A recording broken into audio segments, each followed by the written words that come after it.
Bonjour les amis, nouvelle vidéo aujourd'hui pour parler de Pierre Jovanovic qui était l'invité de GPTV avec mon ami Mike Borowski. Mais juste avant, je voulais vous dire aussi un mot. Vous avez pu le voir, il y a d'autres chaînes avec ma présence, avec votre serviteur.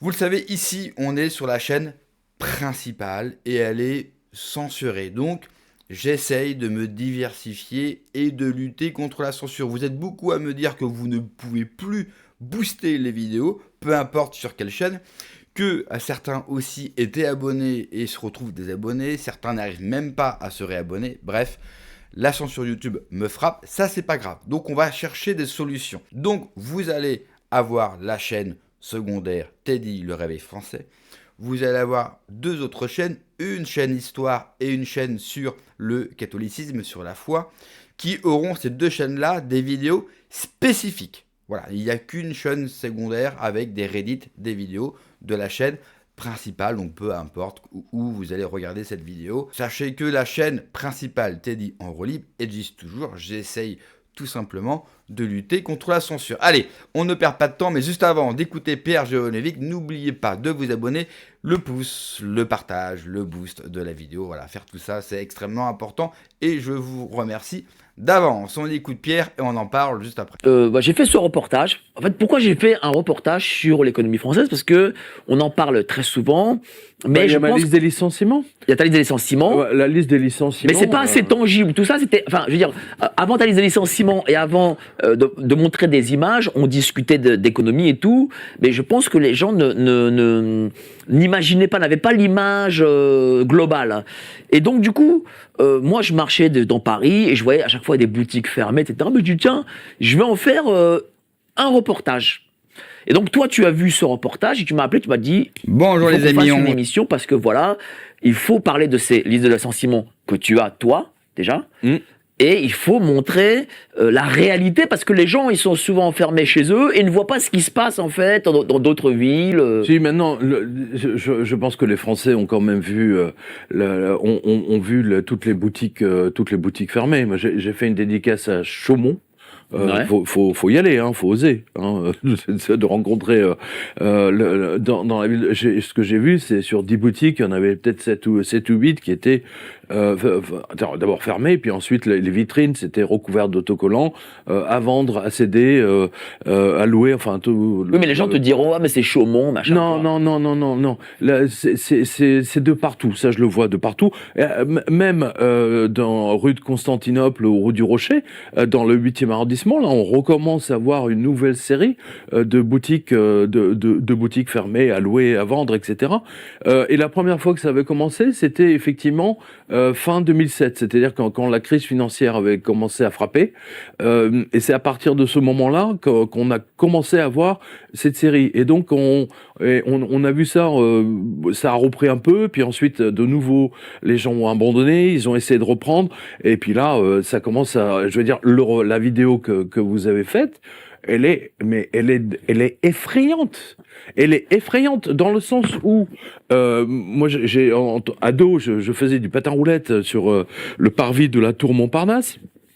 On était tout un groupe d'ados là, donc on connaissait très bien le centre commercial. Ce centre commercial de la Tour Montparnasse était constamment blindé et il est parti petit à petit en désuétude. Et ce qu'on voit très bien dans le reportage, parce que là on est quand même dans le centre de Paris. Alors on va me dire oui, tu exagères. La gare Montparnasse a été rénovée. Maintenant il y a plein de commerces dans la gare.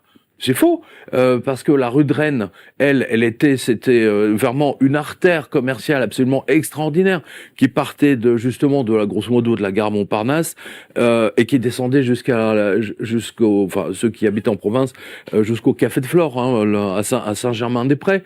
Là-bas, quand il y avait une boutique, quand un commerçant allait partir, 6 mois, 8 mois avant, la boutique était déjà louée. Je veux dire, tout l'arrondissement, tous les Parisiens venaient effectivement dans la rue de Rennes. C'est le 6e. Faire du lèche-vitrine, etc. Il faut dire aussi aux gens qu'un appartement rue de Rennes, c'est au minimum 15 000 € du mètre carré. Oui, on n'est pas dans les quartiers les plus, les meilleurs C'est marchés. plus cher que le 16e arrondissement. C'est très clair. Surtout le 6e, toute cette partie Saint-Germain, etc. Avec une partie du 7e, effectivement, c'est devenu un des quartiers les plus chers. Et donc, la rue de Rennes est à l'abandon. Elle doit faire quoi? 2 kilomètres à peu près à vue de nez, 3, je sais pas. Les boutiques sont vides. Là, on n'est pas à Chaumont. On n'est pas à Chaumont, je veux dire, on est à 10 minutes de marche du café de Flore. Excusez du peu. Alors, qu'est-ce que c'est le café de Flore pour ceux qui sont en province et qui peut-être ne connaissent pas? C'est le café des intellos, en gros. Le café de Flore, c'est voilà, artistes. Voilà, c'est tous les peintres, les écrivains, Sartre, Simone de Beauvoir, qui ont rendu célèbre ce café, parce que et tous les politiques qui allaient dans le restaurant, François Mitterrand notamment, qui allait chez Lippe, donc qui est juste en face. Voilà, donc on va dire que c'est là où on remet les prix littéraires, etc. C'est une je veux dire, c'est le reflet de ce qui se passe dans le pays. Et c'est raccord, à nouveau, je tiens à le dire, c'est raccord avec quelque chose dont je parle très souvent dans la revue de presse, et souvent avec Olivier Pichon d'ailleurs, l'on salue, bien sûr. qu'on salue sur TV Liberté, c'est-à-dire la disparition des distributeurs automatiques de billets, qui est en fait à l'image de l'appauvrissement des Français. Parce que les DAB, c'est effectivement, le symbole de la vitesse de la circulation de l'argent, de la monnaie. Alors aujourd'hui, les banquiers faux cul comme elles sont, elles disent oui, mais en fait, on fait des économies d'échelle. Non, enfoiré. Un distributeur, c'est ni plus ni moins qu'une imprimante scanner. Hein, voilà, ça coûte, dans l'absolu, ça coûte 400 €. En Turquie, ils les mettent par 15. Hein, et c'est tous les 200 mètres. Vous avez 15 distributeurs tous les 200 mètres. À Istanbul. Donc ce sont des menteurs, mais c'est pour cacher en fait l'épave. C'est la France est devenue comme vous savez, comme un vieux bateau. Vous savez, ces vieux rafiaux complètement rouillés, tout juste s'ils ne tiennent pas avec du scotch. Voilà où en est la France aujourd'hui. Et ma liste des licenciements de la semaine dernière. Moi, j'invite à aller sur jovanovic.com, cliquez sur l'onglet liste, je sais pas si notre ami peut le montrer. Voilà. Sur quotidien.com. Oui, c'est pareil, quotidien.com, où on arrive direct sur la revue de presse. Là, c'est l'onglet la liste.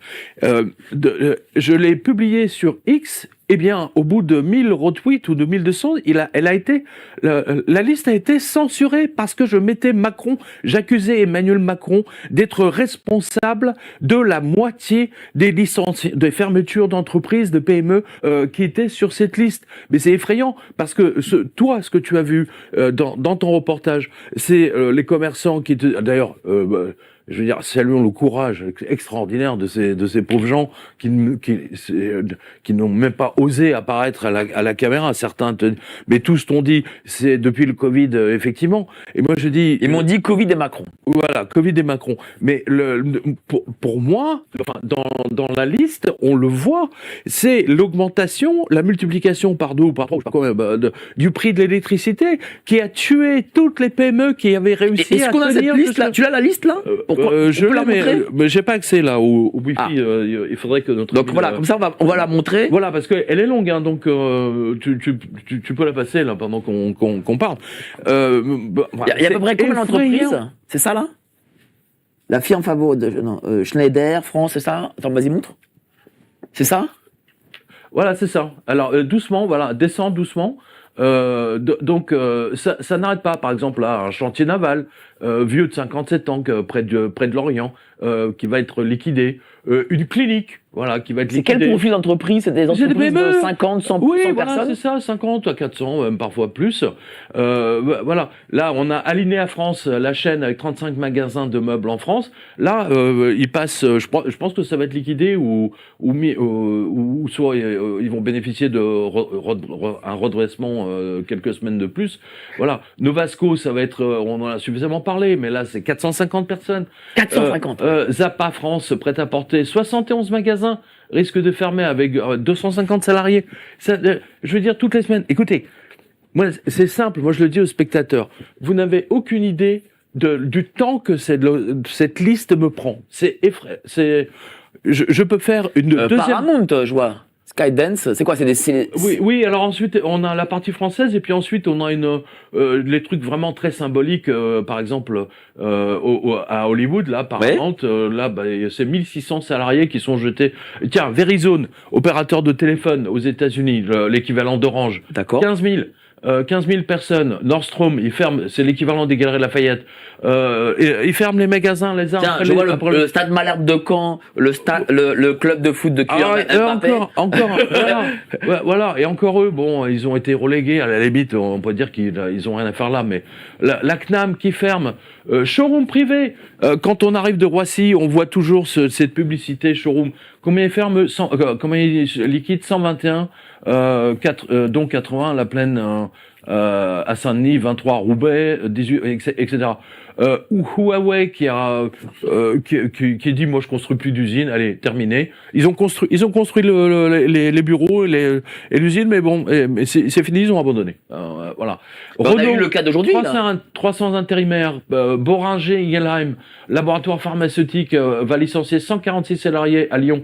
Vice-Paper, Blédina, Se Loger. Voilà, le site Se Loger, mais là, il va licencier 90 salariés. Monogramme, qui vendait des sacs de luxe et d'occasion. Ça me rappelle ce que tu m'avais dit lors d'une précédente, des gens dans le 16e qui allaient vendre leurs sacs. C'est fini. Et à propos de sacs, il y a Vanessa Bruno. Là, elle est dans un... marque, ça. Mais c'est une très belle marque de luxe. C'est le sac à 200-300 euros. Là, elle a 71 magasins. Elle est très très mal. Tiens, IBM. Pour moi, de toute ma carrière de journaliste informatique, éco, ça a toujours été véritablement la boussole. Là, c'est 3000 de plus. Et ainsi de suite. FedEx, c'est 800 salariés. Puma, la marque Puma en Allemagne, 1400 salariés. Pepsi, alors ils ferment les usines carrément. Donc, et ce qui se passe à l'étranger, également, en fait, ça colle avec ce qu'on voit en France. C'est-à-dire qu'il y a une réalité économique sur les télévisions. On dit tout va bien, machin, etc. Mais moi, dans ma liste, je le vois, et c'est pour ça que je suis resté. Je n'ai jamais changé d'un iota en disant ce n'est pas possible. Ils sont en train de tout bidonner, mais ils ne peuvent pas. C'est pire aujourd'hui en France. C'est pire. C'est pire parce que tiens, stop. Boulangerie Paul. Et ils ont déjà fermé. Paul aussi. Oui, 10 boutiques. Ce qui a déclenché une grève sur le site de production dans le 16e arrondissement de Paris. Voilà. Dans le 16e arrondissement de Paris, ils ferment. Ouais, voilà, oui, parce que non, c'est là où ils produisent, mais ils ont fermé déjà 10 boutiques. Je pense qu'il y en a d'autres. Voilà, il y a une maison d'édition qui publiait plusieurs des journaux, des magazines. C'est quoi? C'est sur le mois de novembre, c'est quoi? Là, c'est que le mois de novembre. C'est que le mois de novembre. Ben oui, regarde, c'est marqué 2025 novembre. Les propos tenus par Pierre Jovanovic et la liste des licenciements des entreprises qui arrêtent tout simplement leur activité est juste folle. Juste pour le simple mois de novembre. Je l'avais déjà dit dans un live et je crois même en vidéo, j'ai fait le tour des centres commerciaux à Nantes et je peux vous dire une chose, c'est vide. Personne ne consomme rien et le peu de personnes que vous allez retrouver n'ont rien dans les mains, n'ont pas de sac, ils n'ont rien acheté en fait. Vous n'avez plus personne aujourd'hui. Mais cela fait partie d'un plan. Vous connaissez la phrase, vous ne posséderez plus rien et vous serez heureux. Ils veulent vous déposséder de tout pour mieux vous contrôler avec des chèques, avec l'euro numérique qui va arriver. Et oui, l'euro numérique qui aura une date de péremption. Il faudra l'utiliser, il faudra le consommer. Voilà comment ils comptent nous tenir. Ils vont nous appauvrir au maximum et ensuite, solution miracle, nous allons avoir l'euro numérique ou le salaire universel. Et comme ça, ils vont pouvoir tenir une grande majorité de la population. Je sais que c'est dur et encore plus à l'approche des fêtes. Et que pour beaucoup, eh bien, les fêtes ne vont pas être une fête.